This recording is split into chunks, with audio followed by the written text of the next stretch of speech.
Hello, welcome to the channel Why Stories. Enjoy watching. The first rays of the sun seeped into the room, sneaking past the partially closed curtain, and brushed Diana's cheek. A tickle in her nose made her scrunch her face in her sleep and stretch.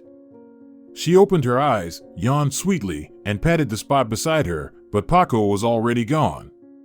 He disappeared before dawn once again, without even waking her.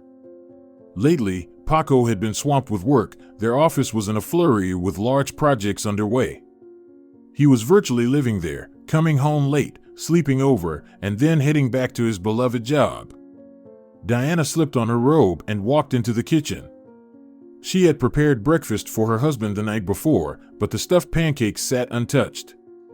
He's only had his coffee again. Oh, Paco, Diana sighed, he's working himself into the ground. She'd always tried to wake up and see her husband off in the morning, but she had overslept this particular morning. He had apparently decided not to wake her. At least she'd prepared his breakfast the night before, even though he hadn't even tried it. Well, at least she knew Viola would definitely have breakfast. Peeking into the children's room, Diana saw her 10-year-old daughter, Viola, fast asleep, clutching her teddy bear. Diana smiled. She looked so sweet, it felt a shame to wake her. Let her sleep a little longer. Diana returned to the kitchen, put the pancakes in the microwave, poured some milk into a pan, and turned on the gas. For a moment she was lost in thought, reflecting on how her mornings had been the same for many years now. Her husband always rushing off to work, her getting Viola ready earlier for kindergarten, now for school, and always in the kitchen. Yes, she was a housewife now. Yet, 12 years ago, everything was different, and she had envisioned a different future for herself. The milk in the pan started to froth, the bubbly foam rising up. Diana snapped out of her reverie, even shook her head. Enough with these memories, it was time to make cocoa. A few minutes later, a chocolatey aroma wafted through the kitchen. The pancakes were warmed through, breakfast was ready. Diana glanced anxiously at the clock. It was already 7:30, time to wake Viola. "Sweetie, time to wake up," she called into the children's room. "Breakfast is ready." 5 more minutes, Viola mumbled sleepily, hugging her teddy bear tighter. 1 more minute, Diana firmly replied. "Come on, open your eyes and head to the bathroom." Viola sighed heavily, then sat up on her bed. "Mom, I had such a dream," she said, yawning, "like we moved to the countryside. We had this huge, beautiful cottage, it was like a palace, and I was wandering around. There was something else, I don't remember, you woke me up." "I'm sorry, my darling," Diana smiled, "next time, you can definitely finish your dream."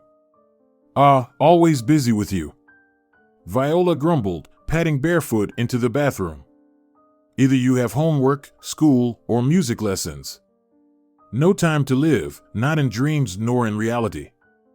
"Your slippers are in the bathroom," Diana giggled in reply. An hour later, she was already seeing her daughter off to school. Conveniently, it was just across the street. After giving her daughter a farewell kiss, Diana decided to take a stroll around the city, taking her camera along. Her path led her to the park that day. It was spring.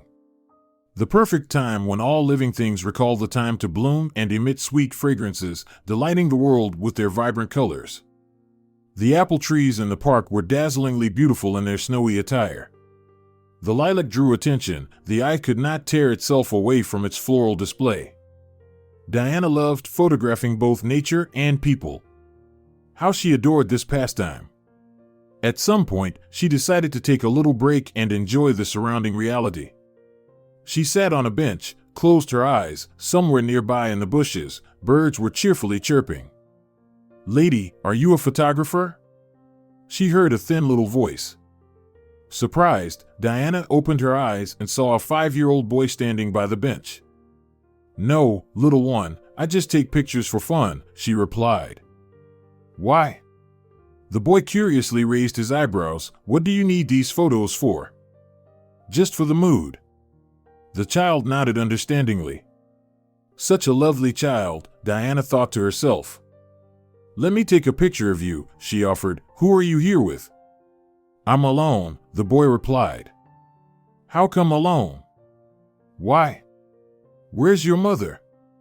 Mom? Mom's in heaven. Dad's at work. I'm with Grandma now. She sent me to the store for bread. And you go alone? What's the big deal? The boy shrugged. Oh, I've been chatting with you for too long. He amusingly waved his hands and ran off to the grocery store nearby. Diana watched him go. It was such a pity. Such a small boy, and already without a mother, so independent. Diana shook her head. But still, it's not right that he's running around alone. When he's on his way back, she'll definitely walk him home. She suddenly felt a strong urge to help this unfamiliar child in some way. While keeping an eye on the store's door, Diana took a few more shots. Soon, the boy came out of the store with a loaf of bread and hopped along the path. His fair, wavy hair was lightly ruffled by the warm wind. He was smiling so carefree, hopping along and clutching the loaf of bread to his chest, that Diana couldn't resist taking a picture of him. It turned out to be a great shot. Lady, did you click me? The boy asked as he ran up to Diana.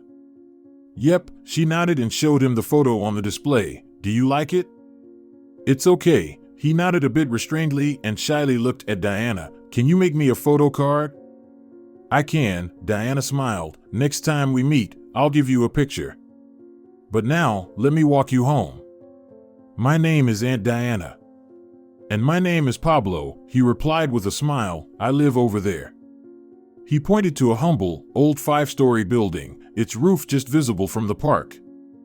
And I live over there, Diana pointed towards the newly constructed apartment complex. You live in a nice building, Pablo appraised. I've never seen you around here before.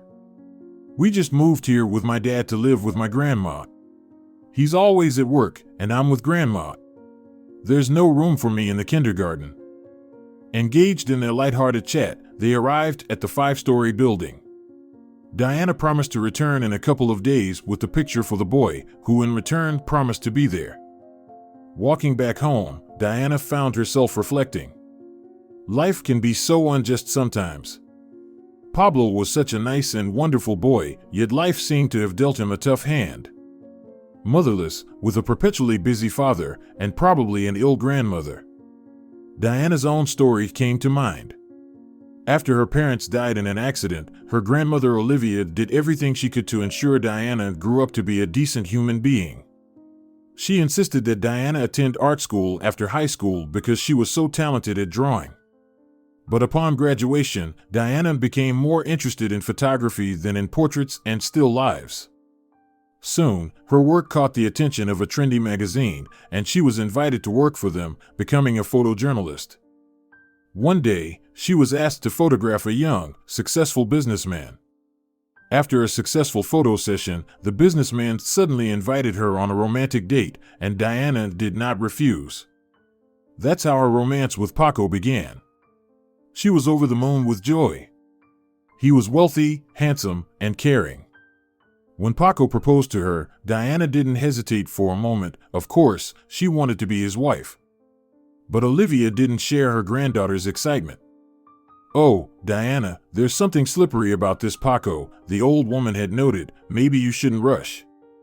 Maybe you should date him a bit more. Grandma, Diana had laughed. Paco is not slippery. He's the best in the world. Oh, I don't know, Olivia sighed. A week before the wedding, Olivia passed away.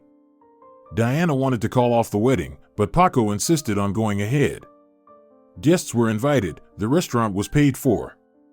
Of course, it was sad about Olivia, but she was already over 70. Diana listened to her future husband then and continued to do so afterwards. At first, Paco insisted Diana stop seeing her art school friends. It wasn't difficult, they hardly ever saw each other anyway. But then, he demanded that Diana quit her job. She didn't want to, but she was already 3 months pregnant. So, she didn't hesitate too much. She would take care of her home and her husband. When Viola came along, Diana completely forgot about work. And all these years, Diana's world shrank to the size of their apartment, a good two-story apartment with excellent renovations and fine furniture. What else could she need? She had it all: a child, a husband, and prosperity. Yes, Paco earned well as the CEO of a trading company. But over the years, Diana grew restless. She wanted to break free from the golden cage, if not forever, at least for a few hours. She even dreamed of returning to the magazine, but when Paco learned about her aspirations, he objected. "My wife will stay at home," he declared. "Why would you want to bother? Is there not enough money?" "It's sufficient," Diana mildly protested, "but I want to fulfill myself and my profession. I just cook, clean, and go shopping." "But what about Viola? If you start working, the child will be left on her own all day." "Diana, that's sheer recklessness. A woman is a mother, a wife first and foremost." "No, I oppose your work." Diana realized she couldn't change her husband's mind and decided to forget her dreams. Only occasionally would she go out with her camera, for the sake of her soul, like that time when she met the funny little Pablo, wise beyond his years. 2 days later, as promised, she was in the park with photos of the boy.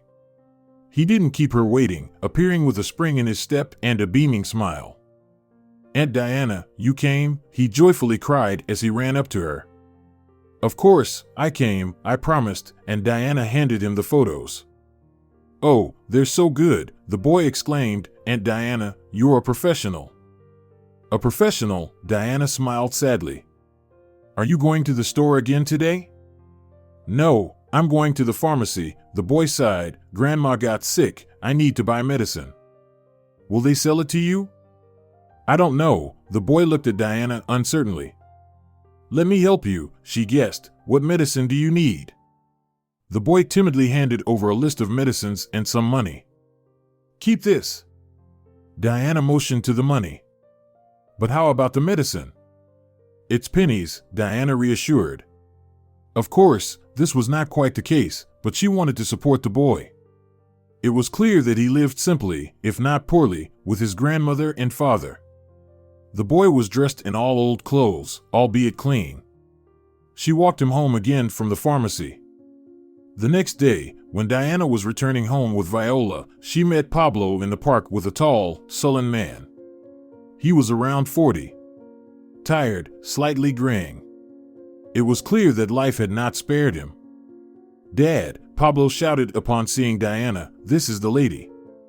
And the boy started running towards her, but the man held him back, grabbing his hand. "So it was you who photographed my son and bought my mother's medicine?" he asked grimly.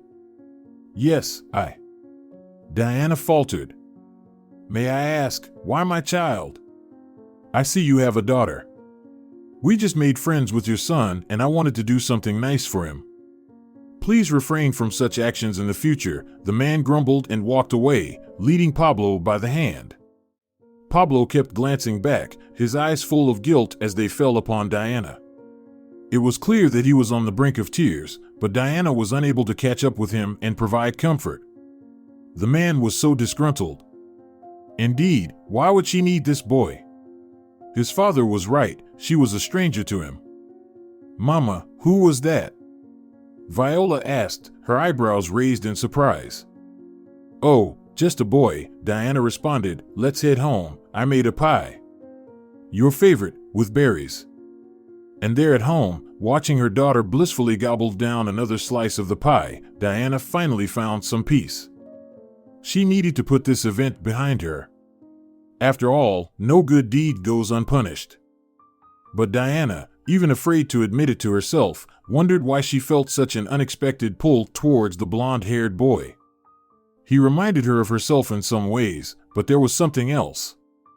5 years ago, she had lost a child during childbirth. It was her and Paco's son. It was her second pregnancy, and everything seemed to be fine, but something went horribly wrong in the delivery room. The baby was born extremely weak. The doctors said it was due to birth trauma. If he survived, he would be mentally delayed. They suggested she sign the renouncement papers. Diana was, of course, against it, but Paco persuaded her otherwise. Diana, we'll be torturing ourselves and him. Let's sign the papers, then we can have a normal child. This one, he won't survive anyway. Hearing these words, Diana had a breakdown. She was barely consoled. The following morning, she was informed that the baby didn't make it. Diana fell into a severe depression due to the grief. She spent another month in the hospital. She never got to see her baby. Paco buried Hugo, as Diana had named him. Every year, Diana would visit his tiny grave. God didn't bless her and Paco with any more children. Viola was all they had. And now, upon seeing Pablo, Diana found herself instinctively drawn to him, as if he were her own son.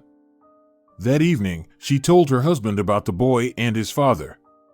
Paco listened, his brow furrowing. I never understood your need to be kind to everyone. Why do you need this kid? You have a daughter at home, chores to do, and you spend your time wandering around parks, he grumbled. Paco, I go to the parks, as you put it, because my soul yearns for my camera. I'm drawn to it. It would be better if you were drawn to a vacuum cleaner or an oven. Are you implying that I'm a poor housekeeper? Diana countered, offended.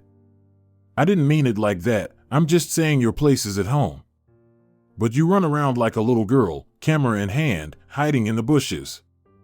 Paco, I just wanted to share something with you. That man attacked me out of nowhere. He didn't attack enough. That evening they had a big fight. Diana shouted that Paco had become incredibly audacious. He didn't see her as an individual, only a housewife. Paco wasn't one to hold back his words either. He retorted that if she married a serious man, she shouldn't wander around town. In the end, Paco left and slammed the door. Viola, who had heard everything, finally peeked out of her room and went to her mother. She hugged her and even wiped away the few tears that trickled down her face. Mommy, don't cry, her daughter whispered. You're the best and your photos are the best. By the way, our homeroom teacher said we need a photographer for our graduation. Could you do it? Yes, of course, Diana smiled, collecting herself. Francisca Hernandez already called me. You will have an excellent photo session. Viola was finishing 4th grade. Diana found herself pondering that in a couple of years, Hugo would have started school. A pang of pain clenched her heart again. Diana was already asleep when Paco returned. Their daughter too. He peeked into the child's bedroom, then quietly headed to the living room, picked up his phone, and made a call. He had a conversation, then sat by the open window smoking. Something serious was on his mind, something was troubling him. In the morning, Paco left early as usual. Diana, after taking her daughter to school, returned home to find her phone on the living room couch. Paco had forgotten it. How could he be without a phone? Diana decided to take it to his office, and on the way, she couldn't resist and rummaged through his messages and contacts. Nothing interesting, but she didn't expect anything different. Diana knew that Paco loved her. Then she read one strange message. See you tomorrow at the cafe near the tower at 10 p.m. The message had arrived late at night from an unknown number. Who had arranged a meeting with Paco? It didn't seem like work, it was too late. Diana decided that Paco would tell her everything himself. Paco's secretary, seeing Diana, smiled and offered coffee. Our competitors are here with him right now, she whispered. They're looking for, let's say, points of contact. Okay, I'll wait, Diana nodded. She had to wait for about an hour. At first, there was silence in the office, then raised voices could be heard. In short, the diplomatic conversation didn't work out, and the competitors left, slamming the door. Diana walked into the office to see her husband, who looked irritated and flushed. What are you doing here? He asked, raising his eyebrows in surprise. You forgot your phone, Diana said softly. I figured you'd need it during the day. Yes, everything is upside down today. I didn't even notice that I left my phone at home. Will you be able to come home a bit earlier today? I wanted to prepare something special. No, I'm sorry. I have a lot of work. But you're not going to be resolving them until nighttime, are you? Paco said nothing, just lowered his eyes and shook his head. The first seed of doubt crept into Diana's heart. Could her husband really be cheating on her? She couldn't stop thinking about that SMS, and it suddenly seemed as if the puzzle in Diana's mind was complete. Her husband's late arrivals home had become the norm, he left early, and his recent irritation hinted at something hidden from her. That was it, he must have a mistress. Diana decided to tail her husband that evening. She went to the very cafe mentioned in the text message and chose a table far away from the entrance. There was a large aquarium that shielded Diana from prying eyes, yet provided her with an excellent vantage point. Diana waited. Somehow, she knew it was her immediately. A tall, slender brunette entered the cafe. She glanced around with a contemptuous air before taking a seat by the window. Soon, Paco walked in, and yes, he made his way to the brunette. Diana watched them, all the while fighting the urge to get up, rush over to them, slap her husband in the face, and yank the hair of this brazen hussy. But she held back. Paco smiled at the brunette and sat down beside her. Diana couldn't hear their conversation as she only saw Paco's back. The woman flashed a sickly sweet smile at him.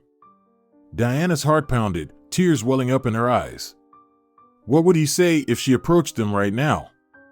But then Diana felt her legs turn to jelly. She didn't have the strength to stand. So she decided to call him instead. The phone rang, but Paco dropped the call, so engrossed was he in his conversation with the brunette. But Diana dialed again. Yes, darling. Did you want something? He asked, a hint of annoyance in his voice. Hi Paco, Diana replied as softly as she could. Where are you now? Diana, I'm in a meeting. It's not a good time. I'll be late. He hung up, but Diana still held the phone to her ear. He'd be late, he was in a meeting. What a liar he was, and she started crying. Diana had been sure for years that Paco loved her. They had been through so much together, and now he dared to act like this. Why? Because she gave him the best years of her life? Because she gave up her dream and quit her job at the magazine? Diana kept thinking about what to do next. But then the brunette got up and headed for the exit, Paco following close behind her. Through the window, Diana watched as her husband opened the car door for the woman as she smiled at him, and he replied, also with a smile. Traitor. Diana whispered, wiping her tears away angrily. You will regret this. Her heart was filled with the desire for revenge. She didn't know how yet, but she was sure she would make her husband pay for this insult. A public confrontation would be too simple. After all, what had she really seen? Just her husband sitting in a cafe with another woman. He would undoubtedly be able to explain it away. He'd claim it was a business meeting, and it didn't matter that it was 11 o'clock at night or that they were smiling at each other. Yes, he could lie convincingly, of this Diana was now certain. She felt a storm raging within her. So while she was at home making him soup and ironing his shirts, he was out entertaining various women, telling her to stay home. What a convenient arrangement he had. Diana decided to catch him red-handed and then throw all the accusations in his face. She bolted out of the cafe and managed to hail a ride. Follow that blue Audi, she commanded to the driver of an old Lada. Audi it is, the elderly man nodded. Keeping tabs on someone or trying to catch up? Probably the former. Your husband? My husband. The driver shook his head and smoothly switched lanes. Surprisingly, the old car moved swiftly and confidently, with Paco's car flitting ahead. Diana couldn't figure out where her husband was heading. There were no hotels in this part of town. Could he be going to this woman's place? He had the audacity. Before long, Paco's car veered into a side street and parked outside a maternity hospital. Diana's heart tightened. This was where she had given birth to their son Hugo. The woman got out of the car, waved at Paco, and ascended the steps with ease. So, she works here, Diana muttered. Let's get out of here. Please take the scenic route. I want to be home before my husband. The old driver nodded understandingly. Diana had already changed into her home clothes when the front door's lock clicked. As if nothing had happened, Paco walked into the house. "Hi, honey," he smiled. "I'm so tired today, it's been a long day. Are you going to feed me?" "Whatever you find in the fridge, you can eat," Diana replied indifferently, then headed to her daughter's room. She decided to sleep with her tonight. She couldn't bear to look at Paco. Paco watched her, puzzled, but didn't say a word. The next morning, Diana purposely lay still, waiting for him to leave for work. Then she got up and woke their daughter. "Rise and shine, sleepyhead," she said cheerily. "Only 1 week of school left." "That's right," the girl stretched, smiling. "And how great is it that Dad will be on vacation? Where are we going this year?" "Dad's been quiet about it." "I don't want to go to the beach." "Maybe the mountains?" "Maybe the mountains," Diana responded absently. "But for now, let's get ready for school. We need to sort out the details of the photo shoot today. Your graduation is on Friday." The preparation for their daughter's celebration kept them busy. Paco was still coming home late from work. Diana kept quiet, mulling over the situation. She decided not to act hastily, but seeing Paco was difficult, especially picturing him with someone else. Of course, Paco didn't make it to their 4th grader's graduation, citing his workload. Viola pouted a little, but Diana arranged such a delightful photo shoot that the girl forgot about her father's absence. "The important thing is you were there," Viola said on their way home. "Mom, you're wonderful." "Thank you, sweetheart," Diana smiled, but her smile froze on her face. She saw the same brunette exiting their apartment building. Could she have been in their apartment? If Paco was home, then she must have been. And indeed, the door was opened by Paco. He was wearing a robe, having just showered. "Hello, my girls," he smiled. "You won't believe this, but I was in an accident today." "An accident?" Viola exclaimed in horror. "No, it wasn't in the car. At work, the secretary spilled coffee on me. She twisted her ankle, and the cup fell right onto my pristine white shirt. Diana, I'm sorry. But I don't know if you'll be able to clean it." "Just throw it away," Diana replied indifferently, her thoughts consumed by that brunette. "How long have you been home?" "Only about 10 minutes. Figured I'd take a quick shower since things are a mess." Diana merely smiled, not adding anything else. She picked up the ruined shirt and, in front of her surprised husband, threw it into the trash. "Shouldn't we at least try to clean it?" "It's a good shirt," Paco stammered, but Diana seemed to not hear him. She was still thinking about that brunette. How audacious Paco had become, bringing his mistress home. Well then, she would hunt them down. Conveniently, Viola had planned to visit her friend for a few hours that day, where adults would supervise. After dropping her daughter off, Diana headed to her husband's office, hiring another cab. The rest of the day passed without incident. Paco did not leave his office. At 7, he left the building and dialed a number. "Yes," Diana heard Paco's voice. "Marta, we've already met and I can't see you so often, especially since I think Diana suspects something." "Yes, I understand this isn't interesting for you, but I have a wife and daughter." After hearing something in response, Paco hung up the phone with irritation and got into his car. Diana followed him, and once again, Paco ended up at the same cafe. Diana managed to photograph her husband with the brunette. There they were, the woman giving Paco a peck on the cheek, then sitting together at a table. This time, Diana clearly saw there was more than business between them. But who was she? Diana didn't know her. She decided to visit the house where Paco had dropped the woman off the first time. The following day, she was at the hospital. "What do you want from our Marta?" the chief doctor asked, looking at the photo of the woman resting her hand on Paco's shoulder. "I want her to leave the man sitting next to her alone," replied Diana. "He's my husband, and I love him. But I can see he's completely head over heels for your Marta." "Have you spoken to your husband?" "No, it's too hard. I don't know where to start. I don't want to lose him, but at the same time, I can't bear living like this any longer. I thought perhaps you, as her employer, could influence your employee. Yes, I'll do my best, the doctor nodded, looking closely at Diana, then again at the photograph. You know, I think I've seen you before. You and your husband. Yes, I'm Diana Sans. My child passed away in your clinic 5 years ago. I would never have set foot here again, but your employee is acting more than provocatively. Sans. The chief doctor's face changed as he remembered. Yes, I recall. I'm sorry for what happened. Don't worry about Marta, she's a good pediatric nurse. But a bit too amorous, it seems.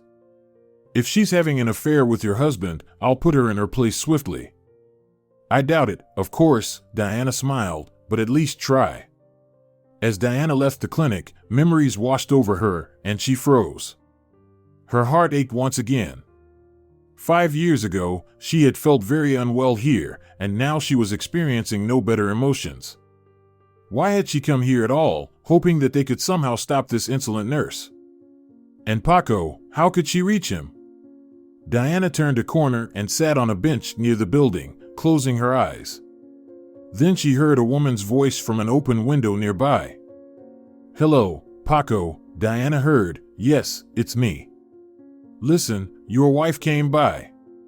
Apparently, she decided that we're having an affair. Diana cautiously peeked out the window and spotted Marta. She was half-turned, gazing at herself in the mirror while talking on the phone. Technically, all these years, you know I wouldn't mind being involved with you. But for some reason, you resist. Why is that? Paco was becoming agitated. Paco, calm down, Diana heard, and she recoiled, pressing herself against the wall.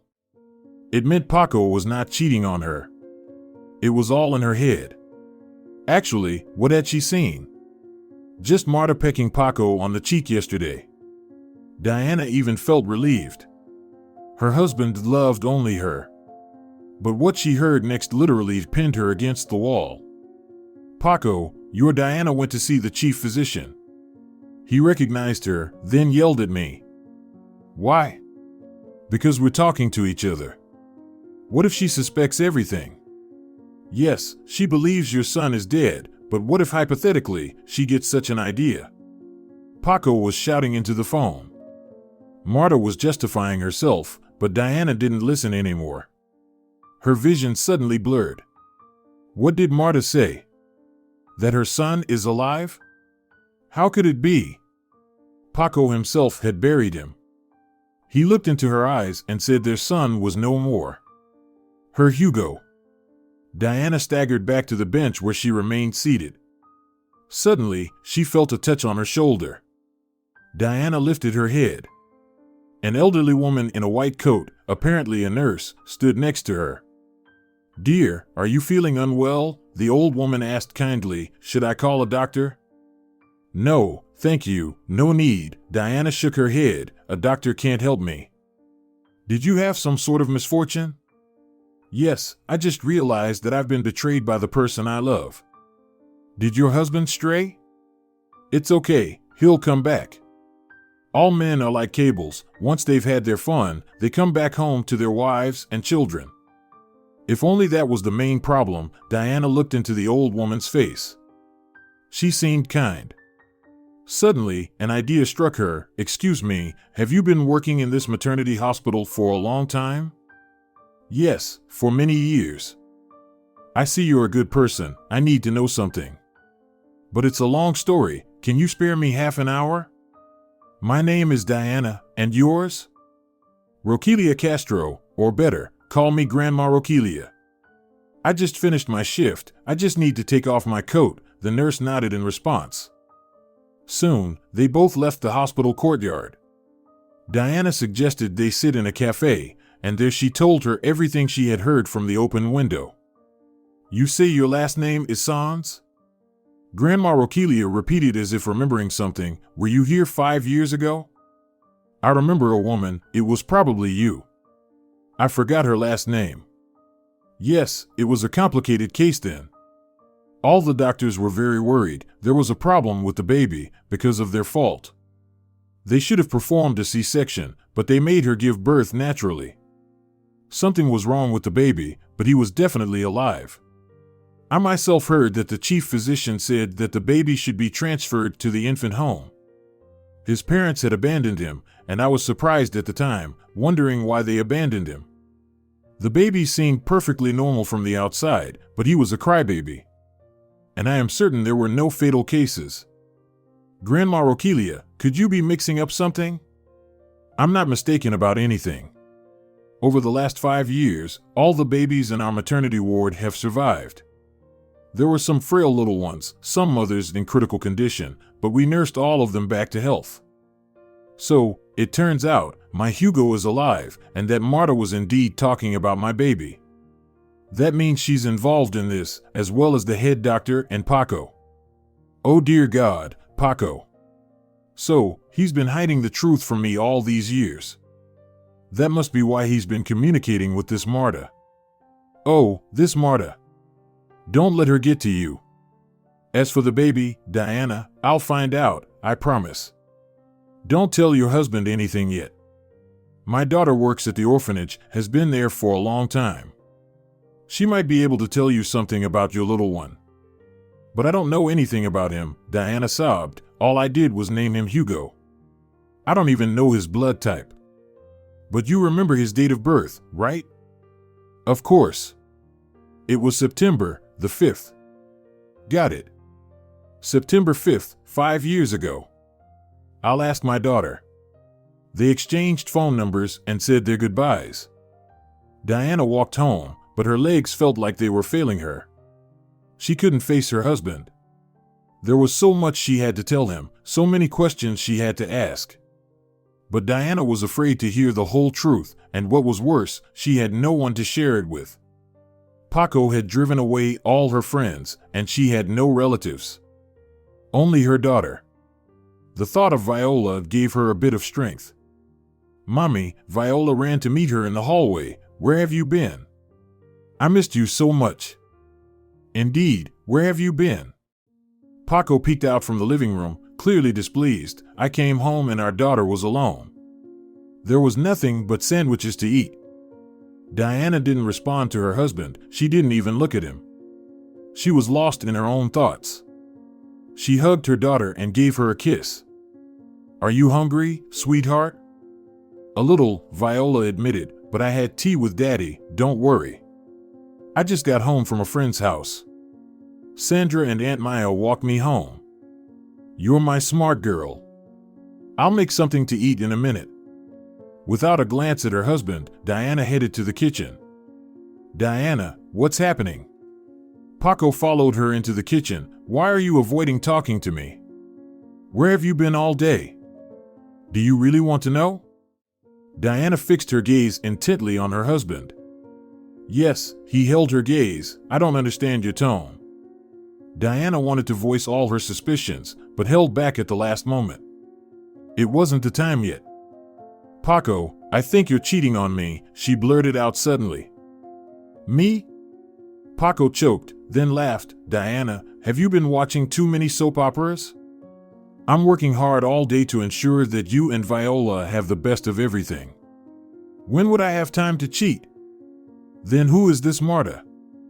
Paco's face briefly faltered, then he adopted a surprised expression as if trying to recall. Which Marta? The brunette, the one who works as a nurse. Ah, Marta. She's a classmate of mine. Why are you asking about her? I saw you two at a cafe yesterday. Paco's cheeks flushed and he visibly tensed, but quickly regained composure. Yes, she did arrange a meeting with me yesterday. Our class is planning a reunion this summer. She asked me to discuss details about where and how we will celebrate. Paco was improvising, and Diana knew it. But she pretended to believe him. You're not lying to me, are you? Why would I, my love? Paco smiled warmly. In my heart, there's only you. And he embraced his wife, kissing her. Diana wanted to push him away, to shout at him, to ask where their son was, but she held back with all her strength and simply rested her head on his shoulder. Then she pulled away and began to prepare dinner. "Diana, is the issue resolved?" he asked jovially. "Yes, darling." Diana even managed to smile back at him, though her heart ached. She could only think of one thing: would Grandma Rokelia discover anything or not? That night, she dreamt. She was walking through a forest when suddenly a wolf stepped out from the bushes. Diana froze for a moment and looked into the eyes of the beast when suddenly a child's cry echoed from a distance. Diana jolted and the wolf bolted in the direction of the cry. She ran after it. In a clearing, a little boy sat, wiping his tears. He looked around helplessly. "Mommy," he cried out, seeing Diana. He got up and ran towards her, but the wolf was faster. The beast grabbed the boy by his shirt and pulled him away. "No, no!" Diana screamed. "Don't touch him, let him go." She ran after the wolf, shouting and crying. The wolf paused for a second, looked back at her, and then Diana realized that it wasn't a wolf, but Paco. And then, in a moment, they disappeared into the mist, like a dissipating fog. "Give him back! Give him back!" Diana repeated as she began to tremble. She woke up to Paco shaking her by the shoulder. "Diana, Diana, what's wrong?" Paco leaned over her. "Wake up." She opened her eyes. Her head ached, her heart pounded. A sticky, cold sweat broke out on her forehead, and her teeth hurt from clenching her jaw. "What nightmare?" Paco looked into her eyes. "You screamed so terribly." "Yes, a terrible dream," she breathed. "You were calling out for someone, I couldn't understand who. I dreamed of our son." "Diana, my dear. So much time has passed."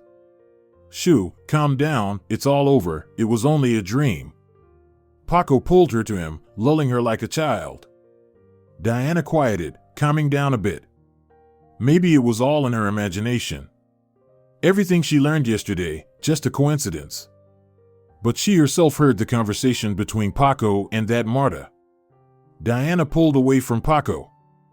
"It's okay, I'll go back to sleep," she said, pulling the blanket over her head and turning away from her husband. Soon he lay down next to her, embracing her. Diana wanted to throw off his hateful hand, but she didn't make a move. Let him sleep. She stayed awake till morning, without sleep or thought. Her mind was as if empty. In the morning, Paco kissed her and went to work. Viola was asleep in her room, and Diana dozed off too. She was awakened by a phone call. It was Grandma Rokelia. "Diana, how are you?" the woman asked, as if they had known each other for 1,000 years. "Why does your voice sound like that?" "I was still sleeping. It's already 11 o'clock. "I didn't sleep well all night," Diana replied in a muffled voice. "All sorts of thoughts were going through my head." "All right, get a grip. I've found out something." "What?" Diana sat up abruptly in bed. "Tell me. This isn't a conversation for over the phone. Come to me, in about 3 hours, my daughter will be here. She has something to tell you." Diana immediately jumped out of bed and began to gather frantically. Then she sat down and calmed herself. She still had some time. She went to the kitchen and made lunch. Soon, Viola woke up. "Mom, what's that delicious smell?" asked the little girl, rubbing her eyes. "I made your favorite red soup," Diana smiled, referring to gazpacho. "Go wash up, have something to eat, and then we'll go." "Where?" The girl was surprised. "To a very kind grandmother. I met her recently." "You'll sit quietly there, and I'll talk to her daughter." "About what?" "Just adult stuff." Diana kissed her daughter, sighed, and pondered. What truth awaits her there? Maybe she shouldn't take her daughter along, but she can't leave her home alone either. They would go together. Soon she called a taxi and at the appointed time set off to Grandma Rokelia. The woman lived in a private sector, in a small but neat house. It was now all buried in blooming apple trees, lilacs, and bird cherry. Rokelia came out to the porch to greet her guests. "What a lovely place you have." Diana smiled, greeting the hostess. What a grown-up daughter you have, Grandma Rokelia smiled. Hello, young lady. Come with me to the garden, your mother is needed inside for a chat, and will only be in the way there. I need to water the tomatoes and cabbage. Tomatoes? Viola was surprised. Are they already red? What are you talking about, sweetie? These are just tiny sprouts, and in time, they'll bear fruit. Grandma Rokelia took the girl by the hand, and they headed off to the plot. Meanwhile, Diana stepped into the house.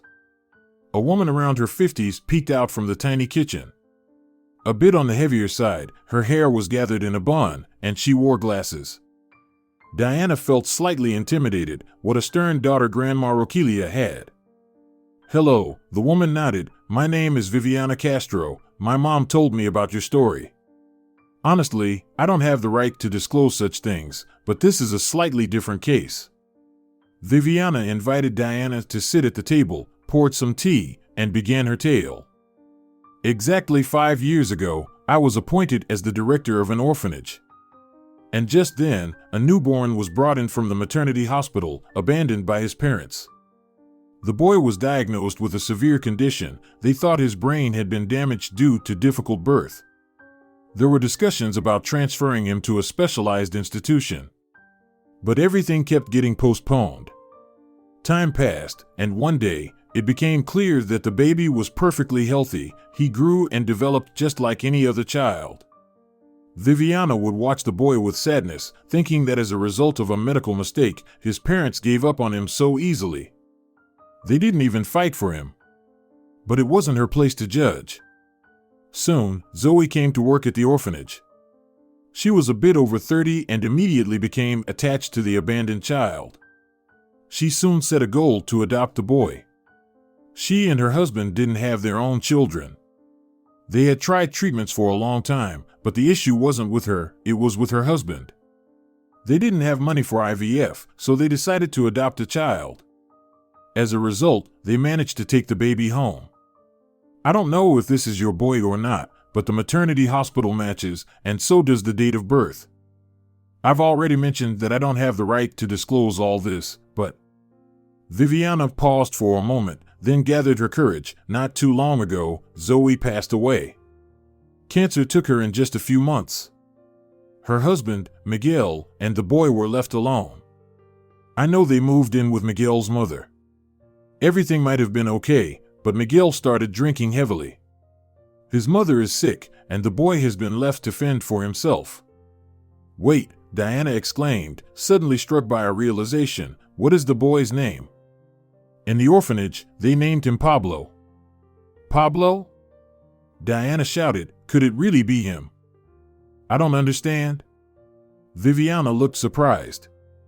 Diana hastily told her about her encounter with the boy she had photographed. She pulled out her camera, which she habitually carried everywhere, and found the necessary photo. Is this him? Diana pointed at the image on the camera's screen. I remember him when he was very small, admitted Viviana, but he does look similar, the same fair hair. Yes, it's very likely. Viviana hesitated. She wanted to add that the boy also resembled Diana, but she held back. What if all this was a mistake? Mom, it turns out tomatoes are really small at the start. Viola appeared at the threshold, her face lit up with excitement. I watered them, and Grandma Rokelia said that I can come and help water them. We're coming back here again, aren't we, Mom? Yes, yes. Of course. Diana's body trembled slightly after her conversation with Viviana. Could Pablo really be her son? She looked at Grandma Rokelia. Thank you. I just can't understand one thing. You didn't know me at all, but suddenly you offered to help? Why? It's an old score with the head doctor, Grandma Rokelia said, a sad smile gracing her face. I worked as a midwife in that hospital my entire life, and just before my well-deserved retirement, they accused me of negligence. Supposedly, due to my fault, a woman died. They removed me from work and stripped me of my medical benefits. I wasn't at fault in that situation. The head doctor had operated unsuccessfully then. And no one would listen to me. I ended up working as a janitor. I had to make ends meet somehow. If your story turns out to be true, this head doctor will be kicked out from his high chair." "I see," Diana responded. "Rest assured, if my son is alive, there won't be enough room for everyone involved in this. And that includes the head doctor and my husband." Viola listened carefully to the adults but didn't understand anything. "Mom, who were you talking about when you mentioned a son?" the girl asked on their way home. "Honey," Diana suddenly realized and asked, "I'll tell you everything, just a little later. Just don't tell Dad anything yet. About us visiting and anything you heard, agreed?" "Okay," the girl nodded. Diana realized she had made a mistake discussing the matter in front of her daughter, but it was too late to take it back. Back home, she persuaded Viola to take a short stroll in the park. The girl agreed. Diana was hoping she would see Pablo that day, and as if God heard her prayers. Just as they sat down on a park bench, there he was, running in his usual hop-step manner. "Aunt Diana," he cried joyfully and smiled, "where have you been? Got scared of my dad or something?" "That's needless, he's good, just look stern. Did you know what he did with the picture you gave me?" "What?" Diana tensed up internally. "He framed it and hung it up on the wall in the living room. Grandma liked the picture a lot too. She said that the photographer knows what they're doing." "Thank you," Diana laughed. "This is my daughter Viola." The girl nodded at the boy and looked at her mother, puzzled. "Viola, this is Pablo, a good friend of mine." Her good friend was sniffling nonstop. "Did you catch a cold?" Diana asked with concern. "It's summer outside. Where did you get sick?" "Oh, I ate too much ice cream. Dad got a new job recently. We have money now." The boy smiled brightly. "So, they bought me new jeans." Diana noticed that the boy's shirt was new too, and he was well dressed. "You look great." Diana smiled and pulled out a pack of disposable tissues from her bag. "Here, let me wipe your nose," and she did just that. Pablo hardly had time to react before Diana had already put the used tissue in a separate baggie. They walked a little more together. Diana ran to a pharmacy to buy Pablo some vitamins. Afterward, they escorted the boy home. "He's a nice kid," Viola smiled, "so fair, just like us." "Right, Mom?" "Yes, like us," Diana agreed thoughtfully. "Viola, can you stay home alone for an hour? I have some errands to run. I'll be quick." "Okay, Mom." Diana dropped off her daughter and dashed to a private clinic where they could perform a genetic analysis. The tissue she had used to wipe Pablo's nose was perfect for the test. When she got back home, a furious Paco was waiting for her. "Where have you been again?" he shouted. "Our daughter's been alone." "Diana, what are you doing, and where did you take my daughter today?" "Mom, I spilled the beans," Viola confessed with a guilty whisper. Diana looked at her husband. "Paco, I had some business. I went to visit some old friends." "What kind of friends could you have that I don't know about?" "You have a family. A husband and a child. You should be taking care of the house, but instead, you've not even prepared dinner. It's a mess." "The house is in order," Diana calmly retorted, "and the food's in the fridge. I'll heat it up now." She started towards the kitchen, but Paco grabbed her arm. "What was this about a child you're looking for that Viola mentioned?" "Diana, you must be losing your mind." "I'm saner now than I've ever been." She pulled her arm free and replied, "And since you've asked, I'll tell you. Yes, I'm looking for my son. But he's gone." "Diana, come to your senses. You definitely need a doctor. We're going first thing tomorrow. And you're going to pay him to declare me incompetent? What money are you talking about? How much did you pay the head of the maternity ward back then to put our son in an orphanage?" Paco staggered at the accusation. He denied it vehemently, claiming that Diana was making things up. It happened the way it happened. The child didn't survive. But Diana didn't listen, nor did she plan on justifying herself. She had other things on her mind. The DNA test results. She hadn't yet told her husband about it. 10 days of waiting passed. During that time, Diana hardly spoke to Paco.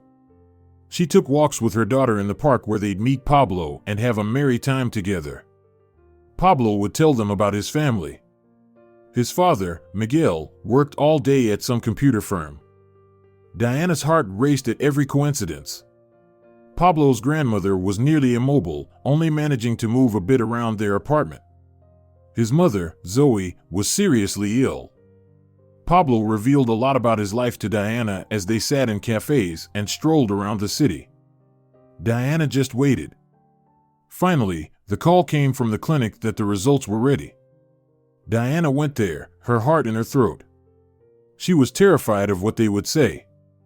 "I don't understand anything, it's anxiety," she confessed to the lab technician who handed her the documents. Diana pored over the numbers, struggling to believe. The results indicate that the person whose biological material was provided has close relatives, as close as a mother and child. Upon hearing this, Diana cried out, then burst into tears. Yes, Pablo was her son.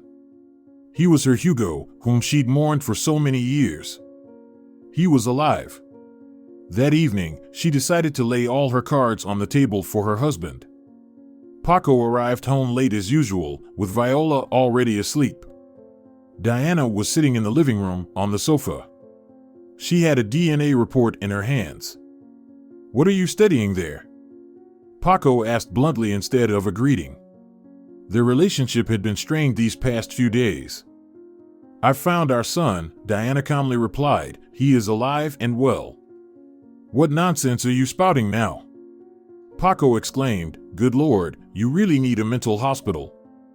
"You need prison," Diana responded, without raising her voice. "Maybe now you'll tell me how you got rid of our son? You've lied to my face for years. You gave our child up to the orphanage when I was between life and death." Paco suddenly seemed to deflate. He then took the documents from the clinic and read them. "Well, why are you silent?" Diana tugged at his sleeve. "Now, looking into my eyes, tell me that our Hugo is dead. How did you find him?" Paco unexpectedly croaked out. "We searched for him with Marta for almost half a year." "Oh, so you and Marta. Do tell," Diana demanded. "What is there to tell?" Paco shrugged. "When the doctor said that our son would be mentally handicapped, I immediately decided we didn't need all that. To torture ourselves, to make him suffer. Marta worked in the maternity ward as a pediatric nurse. Yes, she was indeed my classmate. I spoke to her, told her you didn't want to give up the baby. She then proposed an option, to pay the head doctor for a death certificate. Everything happened just like that. I relinquished custody while you were unconscious, got the certificate, and buried an empty coffin. Then, the boy was taken to the orphanage. So, while I was mourning him at the maternity ward, he was nearby? Diana was barely holding back tears, and you lied to me. Diana, I wanted the best. Why do we need a disabled child? You decided for me. You deprived me of my son. What difference does it make what he is? I would have loved him anyway. But the most important thing is that he's normal, a good, intelligent child. Doesn't your own heart ache, knowing that your son is growing up somewhere with strangers? I kept track of him all this time. Yes, after a year I learned that he was adopted and seemed to be normal. Yes, I regretted my actions, but what could I do? I decided to forget this story, and I would only find out how he was doing through Marta. But then, the boy's adoptive mother died, and he disappeared with his adoptive father. Marta and I searched for them, but couldn't find them. With Marta, Diana smirked. She was also driving a wedge between us on the side. Admit it, she was even in our house that time your secretary allegedly spilled coffee on your shirt, wasn't she? I saw Marta near our apartment building, and then you were at home, in a bathrobe. Paco shook his head, unable to admit that Marta had been in their apartment that day. They had met to discuss where to search for the boy and his adoptive father. Paco ran home for a moment to grab some work-related documents, with Marta waiting for him in the car, but then suddenly she followed him up. He opened the door and she embraced him, pressing against him, starting to remove her clothes. It was a temptation, a mistake. Everything happened quickly. Afterwards, Paco started saying that his wife could come home at any moment. Marta smiled understandingly and left. Then Diana arrived. Yes, he had cheated on her, but only once. But he couldn't admit it. Diana, Marta, and I were just looking for the boy, he stubbornly repeated. You talk about him as if he's someone else's. Paco, he is your son. His name is Pablo now. I only have a daughter, Paco raised his voice, and enough of this. Let him grow up in another family. It's all good there, as I understand. Let it be. What's good about that? Diana exclaimed, I won't let this go. I will make sure my son grows up with me. Forget about it, Paco shook his head, I won't allow it, and if you make a fuss, I will divorce you. I'll take Viola. The court will grant me custody. What are you without me? You're nothing, jobless, living off me. You're a zero without me. Is that how you speak now? Diana smirked, weren't you the one who made me like this? But you're mistaken if you think I'm spineless. I'm leaving you anyway, and I'm taking Viola. That night, Diana slept in her daughter's room, though it was hard to call it sleep. She just lay with her eyes closed all night, deep in thought, wondering what she was to do now. She couldn't go on living as before. Paco repulsed her, and she needed to take Pablo back. She wouldn't let Viola go. In the morning, Diana opened her eyes as soon as the front door closed behind her husband. After kissing her sleepy daughter, she cautiously got out of bed and walked over to the window. A new day was dawning, and for Diana, a new life was beginning. She had grown used to the idea that her son was close by. Soon, they would be together. From Pablo's stories, it seemed like he was loved in his adoptive family. His father had been drinking for some time, which was understandable given he had suffered the loss of his wife. Now, it seemed like he was okay. By lunchtime, when Viola was watching a children's TV show in her room, Diana made her decision. Sweetheart, I have to step out for a little while. Can you stay home alone? Diana asked Viola. Her daughter nodded in response. Diana had calculated everything. Paco wouldn't be home for another 7 hours. And Miguel, Pablo's adoptive father, would be home for lunch. They needed to meet and talk. Grabbing the DNA test results, Diana headed for the old 5-story building. Pablo, being a chatty boy, had long ago told her which entrance to use and which apartment to visit. A frail elderly woman on crutches opened the door. Who are you here for? She asked, surprised, squinting at the visitor. I don't recognize you. My name is Diana Sanz, she said. Your grandson and I occasionally meet at the park. Ah, Diana, the woman smiled. Pablo has mentioned you. You took a nice picture. Come in. Pablo ran over to the neighbors. We ran out of salt. Miguel came home for lunch, and I hadn't put enough salt in the soup, and wouldn't you know, the salt shaker's empty. So Miguel is home? Yes, but he's having lunch. I need to speak with him. I'm sorry, I don't know your name, but it's really important. My name is Marina Montero. Marina, could you please call Miguel? The old woman shrugged and called out. Son, come here. The tall man appeared from the kitchen, now looking less grim than during their previous encounter. Did you want to talk about Pablo? He asked. Please forgive my rudeness back then, I wasn't in the mood. Of course, you can meet him, I understand you're a good person. Thank you, stammered Diana, but I have another matter to discuss with you. Could we go outside to the yard? Sure, Miguel nodded, checking his watch. I'm sorry for interrupting your lunch, but this is really important. Yes, I've gathered that, Miguel smiled. They ran into Pablo on the staircase landing. Oh, Aunt Diana! The boy exclaimed. Hello, Pablo, Diana almost blurted out my son, but she restrained herself. I came to talk to your dad. About what? The child inquired businesslike. Pablo, what's with the interrogation? Miguel smiled. Head back inside. Your grandma is waiting for that salt. By the way, did you find some? Yes, Pablo answered importantly, pulling a small packet from his pocket, and Luz said there's no need to repay her. Otherwise, we'd fight. She just took a penny, as Grandma instructed. Ah, these superstitions, Diana smiled. Yes, it's the 21st century and we still believe in all this nonsense, Miguel agreed. Who knows, maybe there's something to it. Chatting, they descended and sat down on a bench. Diana was gathering courage.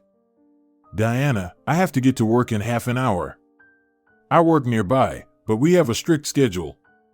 Miguel said. Yes, Diana nodded and pulled out some papers. Here. What's this? This might seem absurd, but I'm Pablo's real mother. Miguel looked at Diana with confusion, then glanced at the documents. Diana, feeling anxious, immediately began her explanation, telling everything as it was. Miguel listened to her with his head bowed.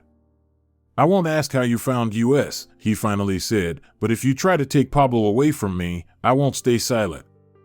I will go to court.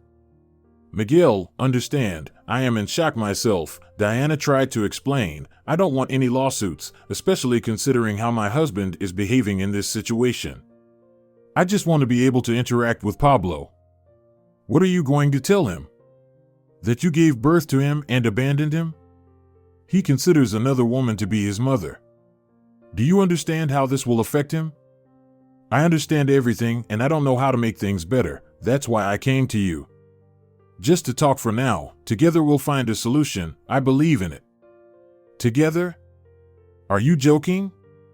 You discarded a sick child, like an unwanted kitten. And now you've come to your senses. I didn't abandon him. That changes nothing.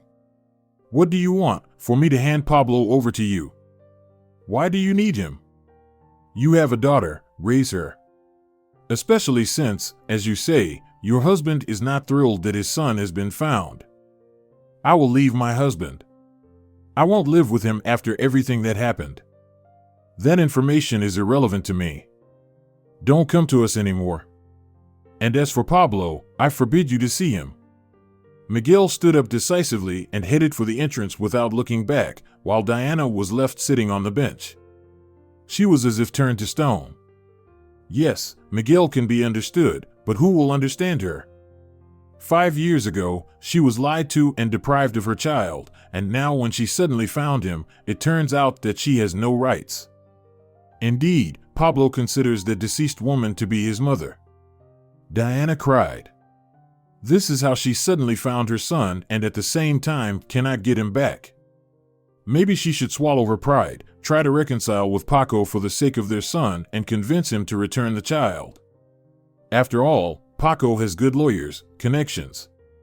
But as soon as Diana remembered her husband's eyes, remembered how he had lied to her for so many years while watching her visit their son's empty grave while she was suffering, and he stayed silent.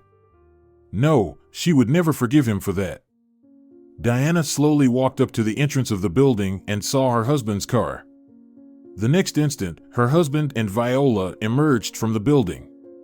Mom, Viola was delighted and was about to run to Diana, but Paco intercepted her. Get in the car. He ordered the girl. What about Mom? I said get in the car. Paco yelled and pushed Viola into the car, then turned to Diana. Did you think you could behave however you please? Who do you think you are? You were supposed to do as I told you. I clearly told you to forget about that boy. And what did you do? You immediately ran to his adoptive father.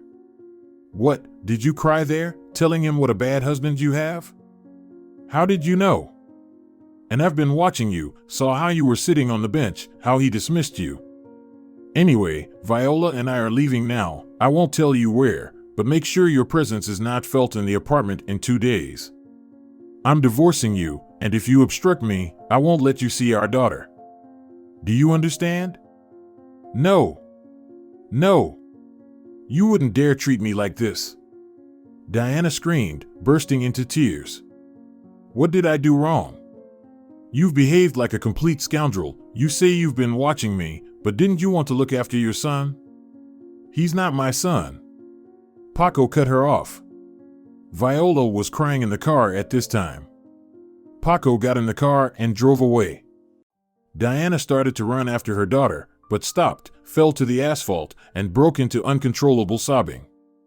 Her life shattered into tiny pieces. And how could she pick them all up now? A mother indeed, and what a pitiful, miserable one. Miguel recalled how he and Zoe first brought little Pablo home from the baby house. He was such a tiny thing, then grew stronger, grew up. The doctors turned out to be total amateurs. The child was perfectly healthy. He started walking and talking on time. He even began to chatter so much that later it was impossible to stop him. Everything in their family was good, if only Zoe hadn't gotten sick. At first, they thought it was nothing serious, but when the doctors figured it out, it was too late to do anything. Zoe passed away. And Miguel loved her so much. They had been together since school. Zoe had waited for him to come back from the army. They dreamed of a big, happy family. But the big family dream didn't come true. When Miguel was left alone with a child in his arms, such a profound melancholy overcame him. He even started drinking, got fired from his job, although he was a decent programmer. Marina, assessing the situation, immediately insisted on moving in with her. Miguel listened to her, and it seemed to gradually bring him back to himself. He returned to work. Yes, he understood that Pablo spent a lot of time alone. His mother was very ill, but they would manage. And then suddenly, this biological mother appeared, lying of course that she didn't abandon her son. Such thoughts were in Miguel's head when he caught up with the neighboring house. The man saw the whole ugly scene, how Paco was pushing his daughter into the car, how he yelled at Diana. And what exactly he yelled at her. Miguel couldn't believe that a father could talk about his own child like that. There was a moment when he wanted to go up and punch the bastard, but Paco had already driven away. Miguel walked up to Diana and extended his hand. "Diana, please calm down," he said. "Don't cry." Wiping away her tears, Diana was surprised. "What are you doing here?" "I was just passing by, saw your husband." "Yes, now I believe you. Someone like him can stoop to any low, not even blink an eye." "He's going to take Viola away from me," Diana sobbed. "I don't know what to do." "First, you need to calm down, go home. Here's my phone number, dictate yours. I'll call you tonight." Miguel handed her a torn piece of paper from a notepad. He wrote down the phone number Diana dictated. "Please, don't cry. Believe me, as long as we're alive, everything can be fixed." He walked her to the entrance of the building and hurried off to work.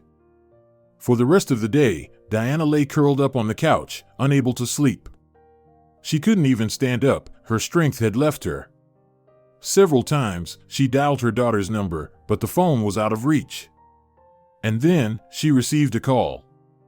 "Darling," Diana shouted into the phone without looking. "I'm sorry, it's Miguel," she heard an embarrassed male voice. "Oh, it's you, sorry," Diana sighed, "I thought Viola was calling." "I'm outside your building, let's talk." "Yes, come in." Diana gave him the apartment number, and soon the guest was at the door. Diana shook herself a little and put the kettle on. "Your place is nice," Miguel noted as he looked around the apartment. "It's not my place," Diana answered sadly. "It belongs to Paco and he's kicking me out." Just like that. "I thought I would leave him myself, with the child, but he kicked me out and took her." "Do you have a place to go?" "To be honest, no. You know, I feel so sick, I don't want to live." "But you must live." "Diana, I was thinking all day at work about what you told me, what I saw today with my own eyes, and I realized one thing: don't fight fate.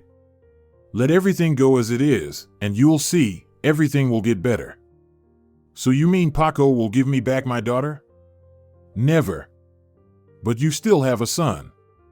And you won't give him to me. On top of that, I am homeless. Now, you have someone to turn to for help." Diana didn't reply, just gave a sad smile.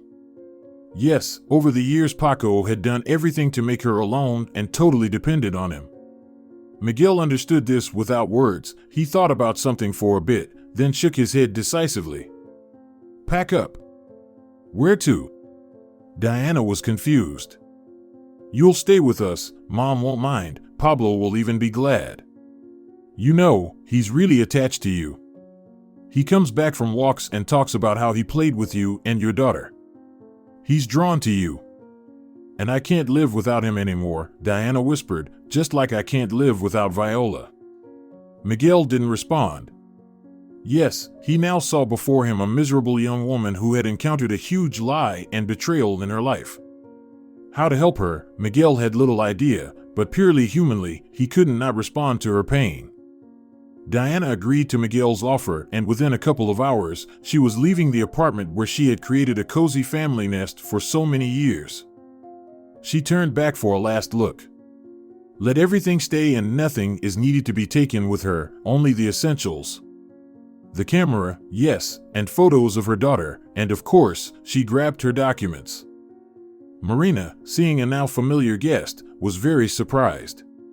She and Miguel were whispering in the kitchen, while Diana and Pablo were sitting in the living room.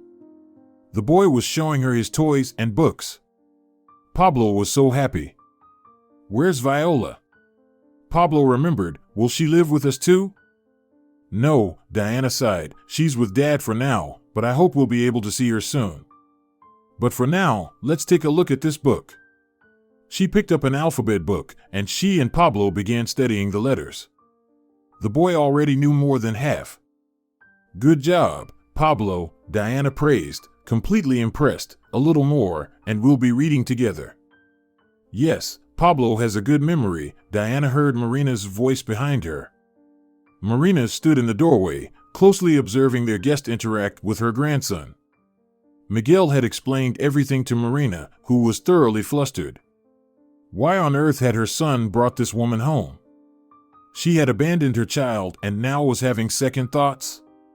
Miguel did his best to clarify that Diana was the one who had been hurt. All right, son, let her stay, Marina finally agreed. Time will tell what comes of this. Now, as Marina watched Diana and Pablo, she noted how alike they were. Such an extraordinary story. Somewhere deep inside, hope stirred. Perhaps her son could form a bond with this Diana, who was not that much younger than him. They'd make a good pair, and Pablo would have a complete family. Diana gradually settled into her new environment. She quickly had Marina's apartment sparkling clean and cooked all sorts of delicious meals. The elderly woman appreciated her guest's efforts and hinted to her son, "Take a good look." Miguel pretended not to understand his mother. Pablo followed Diana around like a shadow, helping with the cleaning and the cooking. He even forgot about playing outside. He only ever asked about Viola. Diana felt a sharp pain in her heart whenever these questions came up, knowing nothing about the situation. Viola's phone was silent as always. Paco ignored her calls, and then she even saw Paco's car pull up to their house, with Marta stepping out from it. This infuriated Diana. Paco had insisted there was nothing going on with Marta, and yet here he was bringing her into his home. Diana confronted them. "What are you doing here?" Paco asked harshly, seeing Diana. "Where's my daughter?" She stood in their path. "That's none of your business," he replied. "I've already filed court documents. You'll receive a summons. The judge will decide the days when you can see your daughter. Yes, don't be surprised that I know where you live. Some kind people followed you. Just as I thought, you're a fallen woman. No sooner had you been left alone than you ran off to that man who's raising a kid. So, how's life with him?" "I'm a fallen woman?" Diana scoffed. "I don't bring lovers into my home, unlike you. I'm fallen. Just look at your companion." "Paco," Marta said. "What is she talking about?" Marta feigned indignation. In reality, she was ecstatic. Finally, Paco was hers. She had been pursuing him for so many years. Back then, in the maternity hospital, she was the first to whisper to Paco that his son was abnormal. She would tell him all sorts of horror stories. The doctors were cautious with their prognosis, but Marta detailed all the terrors of living with the diagnosis they had given the newborn. And so, Paco believed her and agreed to give up the child. Marta personally delivered the necessary paperwork from the doctor and managed to quietly resolve the whole situation. Marta's hope was that after all of this, Paco would leave his wife and come to her. She would give him a healthy child. But no, Paco stayed with his family, and this angered Marta. She decided to stay close to Paco regardless. She kept tabs on the boy, always emphasizing that even if the boy seemed healthy now, it meant nothing. The illness could manifest at any moment. And she constantly coddled Paco. In the beginning, he was like a rock, but even water can erode a stone. Regardless, Marta got her way, and everything worked out so conveniently. Now, Paco will definitely leave Diana. The only thing that slightly bothered Marta was the fact that Paco had taken his daughter. But she rationalized that let the court leave the girl with her father, then she would persuade Paco to send the girl to some elite boarding school. Let her live at a distance, they had just sent her there, after all. It was time to get used to it. And now, Diana had rushed up and was shouting something. "Paco, she's insulting me," Marta protested. Paco turned completely red. He even looked at Diana with fury. "Don't you dare say anything bad about Marta, and forget your way here. We'll soon be divorced and you can live a healthy life with your puppy. That puppy is also your son," Diana bitterly noted. "Though, how many times have I said that? Paco, I want you to hear me. I won't report to the police. I'll stay quiet about what happened in our family. But you will return Viola to me." "Return Viola?" Paco chuckled. "Right now. The daughter will live with me, and I don't care what you'll report to the police. I have such connections that they will instantly shut you up." Their conversation ended there. Paco and Marta arm in arm went to the entrance, and Diana watched them go. No, she wasn't crying, and she wasn't even angry. A grand plan had finally matured in her soul to destroy her husband. She didn't want to do this, no. But Diana had proposed a way for them to resolve everything calmly, and he did not want to. In the evening, she asked Miguel how good of a programmer he was. "I guess people don't complain," shrugged Miguel. "What's up?" "I want to dig into Paco's accounting at work. I think not everything there is clean. That is, I suspect double-entry bookkeeping." "Decided to take down your husband?" Miguel smiled. "He started this, not me," Diana responded thoughtfully. "He keeps yelling that I won't achieve justice in the prosecutor's office and in the police regarding the children.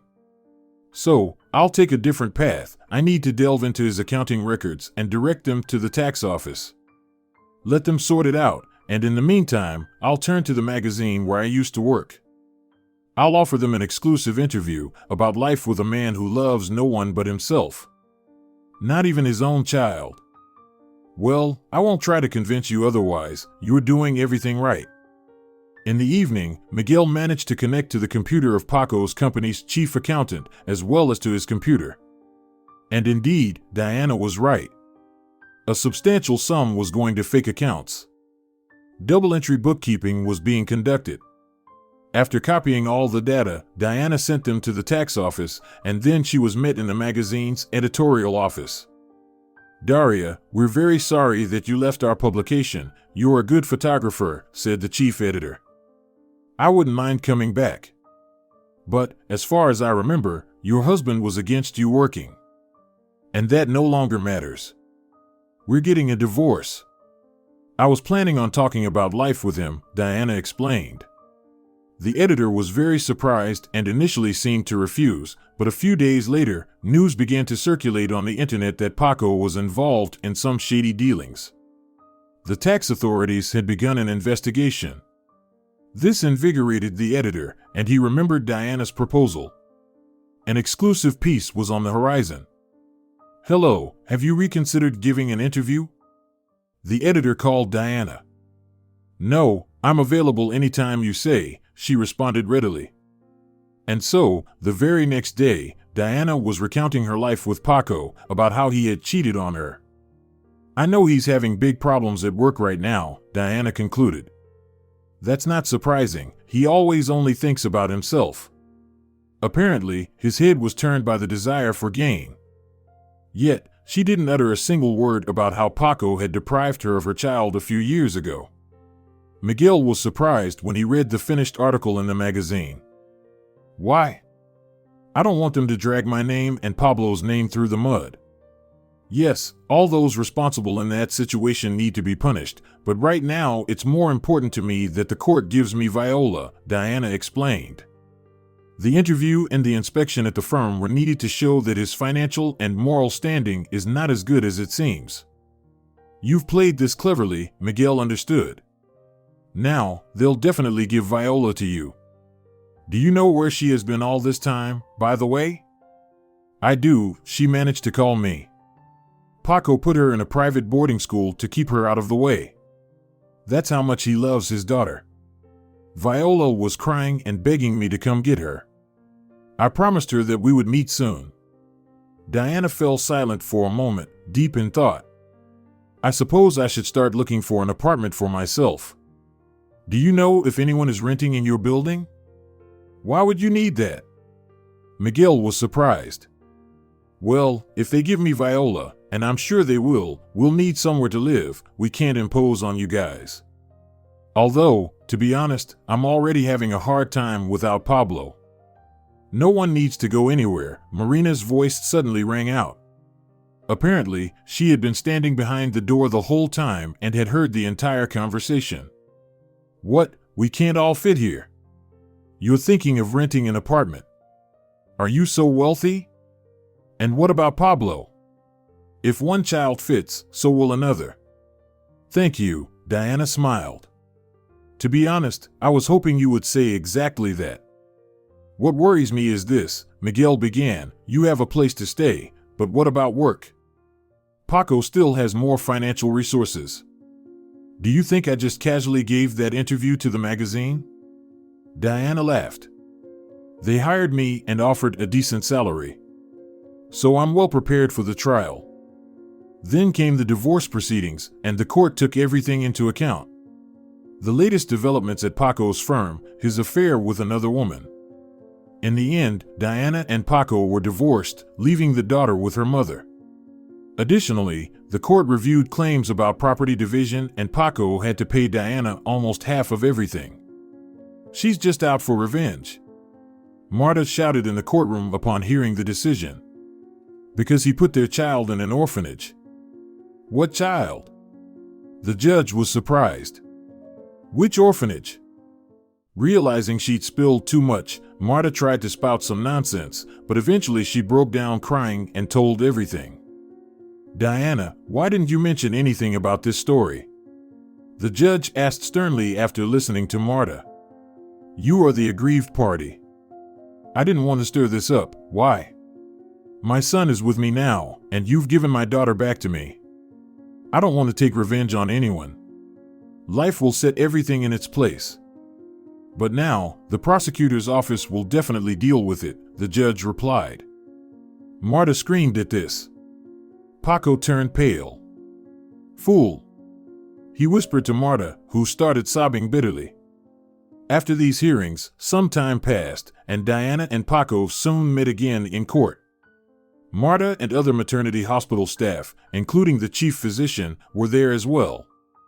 They all looked visibly distressed, and for a good reason. In the end, the chief doctor was stripped of his position and given a suspended sentence of several years. Marta received a suspended sentence as well, while Paco managed to avoid criminal liability this time, having to compensate for Diana's moral damage. The sum turned out to be the exact price of their former apartment.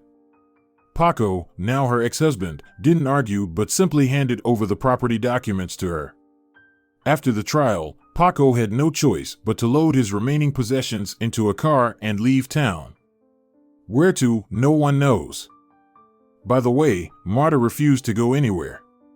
She's now trading cosmetics at the market. A few months later, Diana returned to her old nest with her children. Now, there were no traces left of their past lives.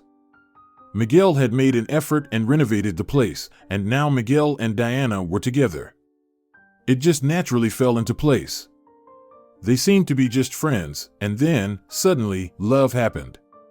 And it was a kind of love that made Diana realize that these were the real feelings. They haven't yet told Pablo the whole truth and probably never will. Why should he know that he was once betrayed by the closest person to him? After all, he's still young and gradually forgetting that he once had a different mother. Diana is his favorite and the dearest, and Viola loves her brother very much. She missed her biological father a bit at first, but then it passed. Uncle Miguel is very nice and he loves Mom a lot. Marina is happy for everyone. Finally, her son is happy.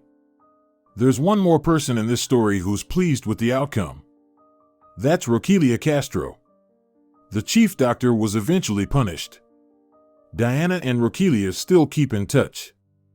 Now, Diana, with her husband and children, regularly visits Roquelia at her country house. They even helped to renovate the cottage. It's no palace, like Viola once dreamt of, but it's pretty nice nonetheless. And with the money that Diana received from Paco, she was able to open a small photo studio. Now, Diana is a well-known, in-demand photographer for various celebrations, birthdays, anniversaries, graduations, weddings. Diana especially loves photographing weddings, when guests shout Gorko to the newlyweds. And from time to time, she'd whisper, "May you have the purest happiness." If you're enjoying it as well, leave a like and subscribe to the channel.